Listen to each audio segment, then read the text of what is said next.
The ability to let life touch you. Don't let it kill you, but let it touch you. Here's what's important. Let sad things make you sad. Because we need to understand the depths of sadness so we can understand the incredible ecstasy of joy. You can't know the highs without the lows. You can't dismiss all the things that need to burden your heart and your soul. The drama of Jesus' life, there were two words that were so important. Here they are. It said he was touched, and it said he was moved. I'm asking you to jot down those words. You've got to learn to be touched and to be moved. Part of it is to be moved out of complacency, to be moved out of just drifting. But it's also to be moved by the story, to be moved by what happened, and to be touched by someone's dilemma, and to be touched by someone's problem. Respond. I've learned how to do that. I'm the best guy in the world to take to the movies. I really get into it. I want to be taken on a journey. Make me laugh, make me cry. Take me high, take me low. Shake me over hell, but don't leave me unmoved.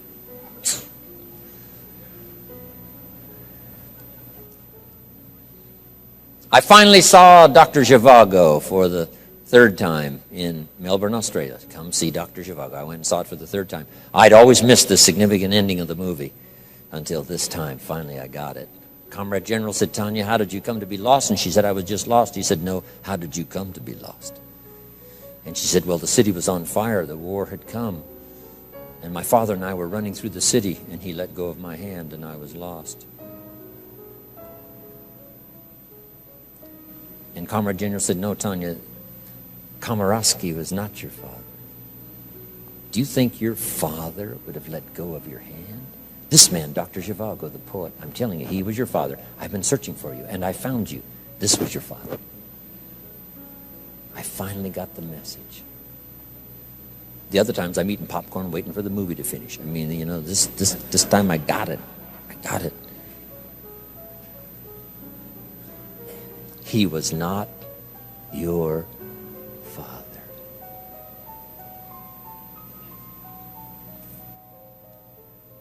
If my father would have been with me, would he have let go of my hand?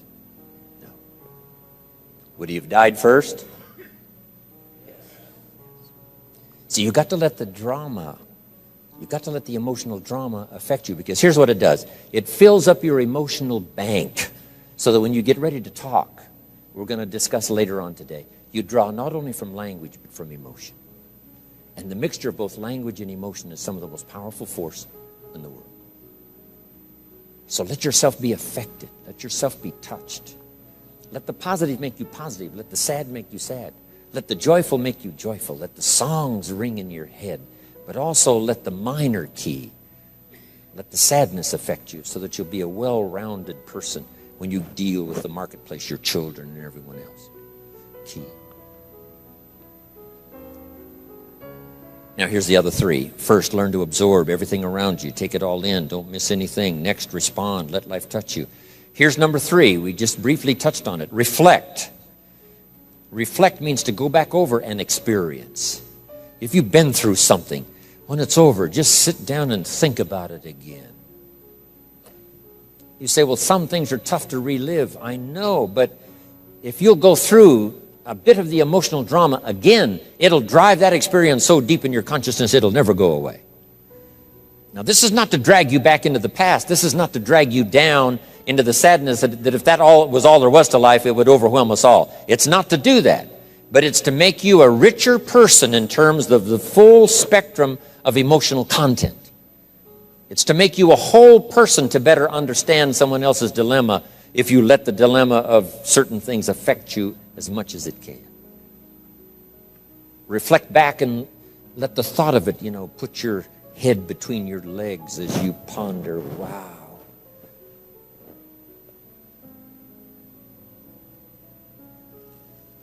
Here's some good times to reflect. One, at the end of the day. Take a few minutes at the end of the day. So you lock that day into your consciousness to serve you well the rest of your life. Here's a good phrase. Each day is a piece of the mosaic of our life. When you get ready to talk about your past, you don't want any of these pieces to be missing if you can help it. Bill Bailey was entertaining us with some stories last night. He knows the names. He knows the date. He said it was raining. It was a cloudy morning. I could see the storm coming from the east. See, that's so powerful. How old? How young? Who? What were they wearing? Who else would remember? Special people remember the drama. They reflect until it becomes part of them. You read a book and then you reflect on the book. Bill Bailey's unique because he can read a 300-page book in about 45 minutes. And then he can tell you about this book and make it more fantastic than if you read it yourself. So I just follow him around and don't have to read so much. Incredible. Reflect. At the end of the week, jot down, take a few hours. Hey, a week is such a piece of your life. You traded labor for a paycheck. You traded a piece of your life for getting paid and compensated. And all of the other drama of the things that happen to you, social, personal, spiritual, physical. A week is worth pondering. Take an hour, go back over your notes and go back over your daytimer and go back over everything and say, where have I been and what did I do and who did I see and what did they say and how did it feel? At the end of the month, take half a day at the end of the month. At the end of the week, a year, take a weekend. Time to reflect.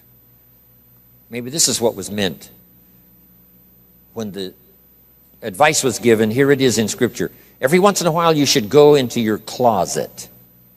It's an interesting word, closet. I don't know if it's a closet like we have today, but what I think it means is a place away.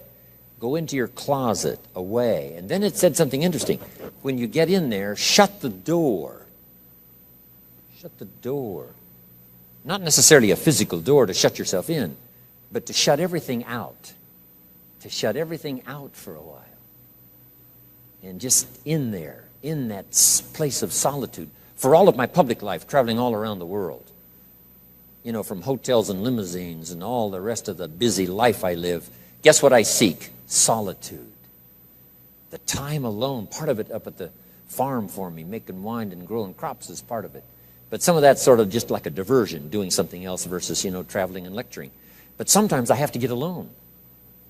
All alone on the side of the river, bank of the river. I've got a dirt bike. I ride the Jeep trails up at Clear Lake in California, where there's no stop signs, where life is simple and easy. Listen to the birds and watch the chipmunks. Away, away. And when you get into your closet, it says, shut the door. And there you think about your life and think about your marriage and think about your friends. Think about the past and think about the future. What could you do now once you come out of the closet? A place away. Solitude. Jot this down. Some answers you must come up with all by yourself. And some solutions you must come up with alone. Some decisions. Your wife can help and your husband can help and the family can help. And people around you can help and friends can help and you can get input from everywhere. And finally, when it comes down to the final decision, some of that you have to do all alone.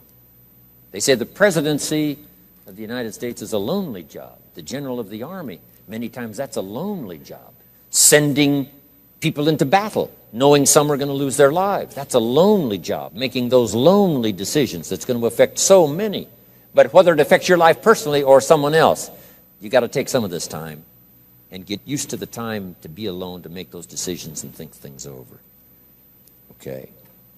Reflecting. Here's what it does. Helps you to gather up the past and invest it in the future. So you got to make that note because only humans can perform this miracle, taking the past and investing it in the future.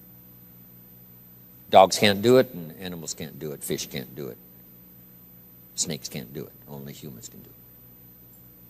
Here's what you can do. Greatly alter the future by investing the past into the future. Past errors in judgment that you've now corrected. Past errors in thought that you've now corrected. Past loss of time that you now know better how to utilize. Now you begin to invest all this into the future. You can't believe the productivity scale. You can't believe the learning scale. You can't believe what will start coming out now into the future. Your promise will be brighter than you ever thought possible. Learning to gather up the past and invest it in the future. When my father was about to turn 76, I said, "Dear Father, can you imagine what it's going to be like to gather up the last 75 years and invest them in your 76th year?" Wasn't that a good idea? That's better than saying, "I think I can hang on one more year." I mean, come on. Gathering up the past and investing it in the future. Jot this down. The past is currency. We sometimes use this expression, this person has a wealth of experience. Is experience wealth? And the answer is yes, it's wealth. The past becomes currency, coin, commodity, available now from lessons learned, from emotions gathered, from things not missed, from colors and sights and sounds and highs and lows, and progress and deceleration. All of that combined now, put into the next few weeks, the next few months, the next year. You can imagine the accelerated progress that comes from learning to do this exercise. It's very important. Now here's number 4. We absorb, we respond, we reflect. Number 4, now we must act. We must now put all of the learning and the emotional content into activity. Why? Without that, reality eludes us. It cannot be created. You can't create a career unless you do these 4 steps. Absorb what you can, learn all you can, respond to it and let it affect you. Let the emotional part of it drive you. Set your goals, let it touch you. Reflect until it becomes real, possible. Then act on it and do it. Activity is the vessel in which we pour the drama of our life so that it performs the miracle of creating reality. For you now to act on what you've heard, felt, thought, seen, the people you've met and all of it, now put it into action. Put it into a health plan that won't quit. Put it into a health plan that'll give you a unique physical support system. Put it into a career plan. Put it into a relationship plan. Act upon it and you can create a masterpiece. Michelangelo was a genius, but it was not his genius that created the masterpiece. But his genius was so strong and his belief in it was so powerful that he picked up the chisel and the hammer. So I want you to just make that an analogy now in your notes. You must now finally pick up the chisel and the hammer. After you've taken the classes and after you've absorbed and after you've thought and after you've wondered and after you've set goals and after you've come to a conclusion about your promise and your future, now you must pick up the chisel and the hammer. And it's the chisel and the hammer and the sweat and the muscle. And the chisel and the hammer and the sweat and the muscle that builds a career. Otherwise, the rest of all of this serves no purpose. Why absorb and why respond and why reflect and why gather up the promise of the future? There is no purpose unless now you act. But if you act, a masterpiece of a career is waiting for you. A masterpiece of a good marriage is waiting for you. A masterpiece of a fortune is waiting for you. What you're going to do with it and where you're going to give it away, benevolence and all the rest. Now here's the last part. The ability to share. We absorb, we respond, we reflect, we take disciplined action, start creating reality. Now the key to make life really unique and worthwhile is to share. Sharing has a certain unique magic of its own. Here's what I learned in sharing ideas. If you share an idea with 10 different people, they get to hear it once, you get to hear it 10 times. So here's part of self-interest for yourself, getting you even better prepared for the future. Share ideas. Share with your family. Share with the people around you. Share with other employees. Share with your colleagues. Because by sharing, two things happen. Here's what we call it. I don't know how to explain it, but I do know it happens. And I don't know all about how it happens or why it happens. It just happens. When one person shares with another, two things happen. The audience could be transformed, and so could the speaker.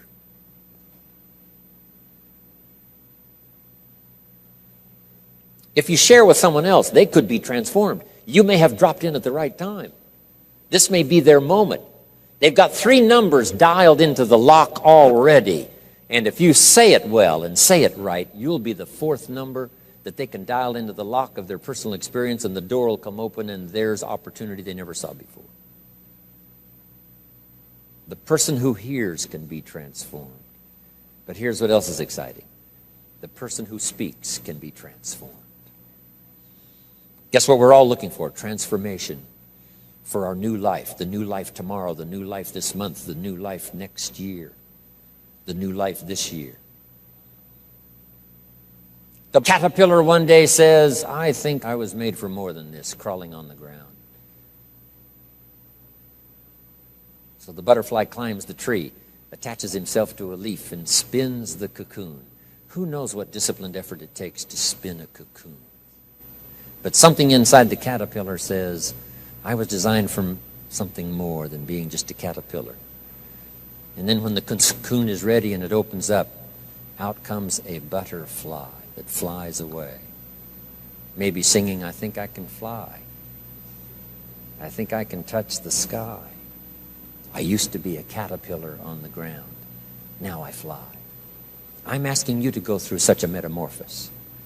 I'm asking you often to go through a period where you say, new skills, new things are waiting for me. And part of this will come if you'll translate for other people what you feel in your heart and in your soul. As awkward as your language might be at first, don't hesitate to do it. Here's what sharing does. Makes room for more. If this glass is full of water, wow, here's my coffee. I won't take as much time as Ziegler did. Key question. If this glass is full of water, can it hold any more? If the glass is full of water, can it hold any more? And the answer is yes. Yes, if you pour some out. So jot that down. If you want more, you've got to pour out what you got. Then you have the opportunity to receive more. Now, unlike the glass that remains the same size when you pour some out, not so consciousness in human beings. Your capacity will increase the more you share. You'll get bigger and bigger and bigger. Now, why the self-interest wish to be bigger? Here's why: to hold more of the next experience. Some people can't hold much happiness because they're too small. Their thinking is too small. Their activity is too small. They're too small in their ability to share. They're just too small. Can't hold much. They're too small. But the bigger you get, the more you will receive. When happiness is poured out, you'll get more. When joy is poured out on the nation, you'll get more. When bounty is poured out from the economy, you will get more if you share what you've got and become bigger and bigger and bigger. Now, some people are not only small, they have their glass turned upside down. Hard to get anything in. But here's what you've done in coming here this weekend. You've come with an open mind, an open consciousness, ready to receive. And I promise you, we're going to pour everything we possibly can into every ounce of time we've got here to make it beneficial for you, give you not just your money's worth, but your time's worth. Now, one last part under personal development. Personal development leads to all good things because it makes you unique. Here's what my mentor said when I first met him. I'm 25 years old. I'm broke. Not destitute, but broke. Here's what he said to me. Mr. Rohn, now's the time to set a goal to become a millionaire, which back there was a pretty good leap. Age 25, that was a long time ago. He said, set a goal to become a millionaire. And he said, here's why. And I want you to jot it down. For what it will make of you to achieve it. The purpose for setting goals is self-development. The purpose for setting goals is to become the person that can achieve them. So the whole real major subject here this whole weekend is personal development, seeing what all we can become. Now jot this phrase down. Don't settle for less than you can be. I asked Mr. Schoeffel, if I get to making money, how much should I earn? He said, all you possibly can. How many books should I read? As many as you possibly can. How far should I go? As far as you possibly can. How much should I share? As much as you possibly can. In the course of my lifetime, how much should I do? You should do all you possibly can, go as far as you can, reach as high as you can, touch everybody you possibly can. I made that commitment a long time ago, and it has served me so well, and it brought me to Dallas this weekend. There's no other place I would rather be. I committed to being here. I'm glad I came. Let's take 20 minutes, everybody, for a break and then come back.